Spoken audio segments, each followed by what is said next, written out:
সূর্যাস্তের পর ভুলেও এই কাজগুলি করবেন না, জীবনে নেমে আসবে আর্থিক সংকট।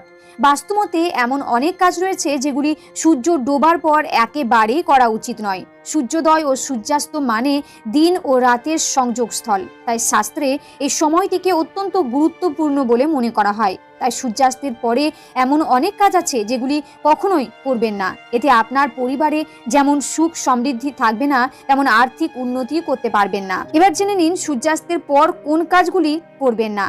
সন্ধেবেলা ঘুমাবেন না। অনেকে সন্ধেবেলায়ও ঘুমিয়ে থাকেন। শাস্ত্রমতে সন্ধেবেলা ঘুমাতে নেই, কারণ এর ফলে তাদের বয়স কমে।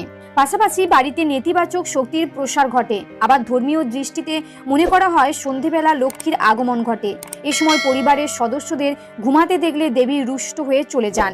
সূর্যাস্তের পর বাড়িতে ঝাঁট দিতে নেই। সূর্যাস্তের পর কখনো বাড়িতে বা উঠোনে ঝাঁট দিতে নেই, কারণ এটি আর্থিক অনটনকে